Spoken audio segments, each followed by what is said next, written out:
এক সময় মানিক নামে এক দয়ালু কৃষক এবং তার স্ত্রী কবিতা একটি ছোট গ্রামে বাস করত। তারা বাগানে ফল ও সবজি চাষ করত। একদিন বীজ রোপণের সময় কবিতা একটি জাদুকরী চারা আবিষ্কার করে। তারা এটিকে লালন পালন করত। রাত্রে বাগানটি জ্বলতে শুরু করে এবং কৃষকের বাগানটি একটি জাদুকরী আশ্চর্য দেশে রূপান্তরিত হয়। তা দেখে মানিক ও কবিতা বিস্মিত ও আনন্দিত।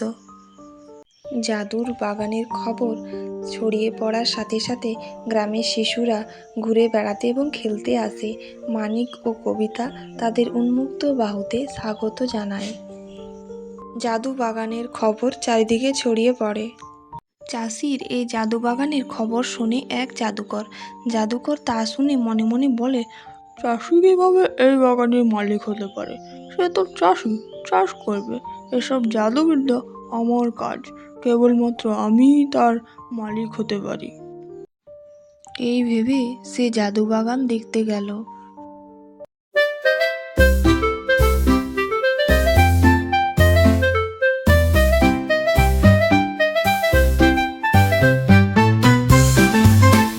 সেখানে এসে সে সত্যি দেখলো বাগান রাত্রে জাদুকরী দেশে রূপান্তরিত হয়। তা দেখে সে মনে মনে ঠিক করলো সে চাষিকে বলবে তার মালিকানা দিতে।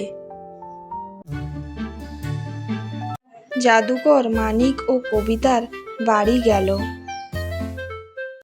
গিয়ে বলল, শোনো হে, তুমি কৃষক, চাষ করাই তোমার কাজ। এই জাদু বাগান নিয়ে তুমি কি করবে? এইসব জাদুবিদ্যার কাজ আমি করি।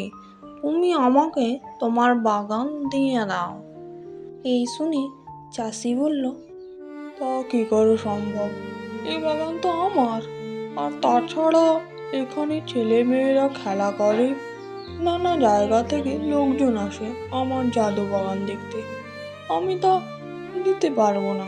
এই শুনে জাদুকর বলল, পরে কিন্তু তোমরাই বিপদে পড়বে, এই বলে গেলাম। এই বলে জাদুকর সেখান থেকে চলে গেল।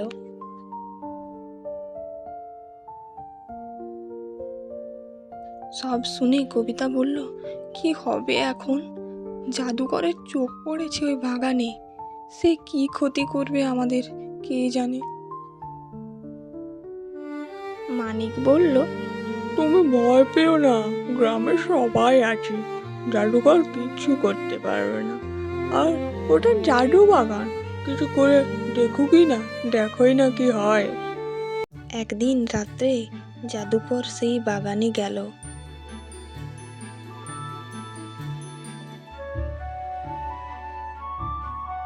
সে চারা গাছটিকে তুলে ফেলার চেষ্টা করলো। সেই সময় সেখানে এক পাখি উপস্থিত হলো। পাখিটি বলল, তুই এখানে কি করছিস, লোভী জাদুকর? জাদুকর বলল, তোকে কেন বলবো আমি কি করছি? তুই একটা সামান্য পাখি হয়ে আমাকে বাধা দিতে পারবি না। যা এখান থেকে, না হলে আমি আমার জাদু বলে তোকে শেষ করে ফেলবো। পাখিটি বলল, তুই আমার কিছুই করতে পারবি না।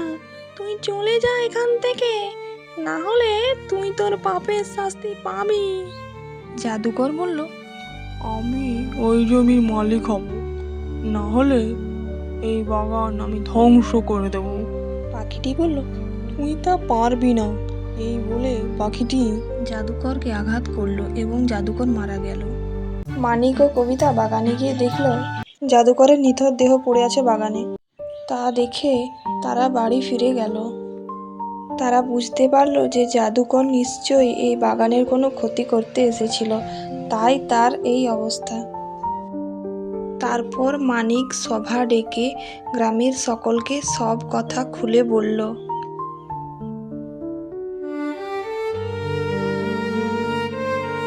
তারপর মানিক, কবিতা ও সকল গ্রামবাসী মিলে জাদু বাগানটিকে নিয়ে সুখে বসবাস করতে লাগলো।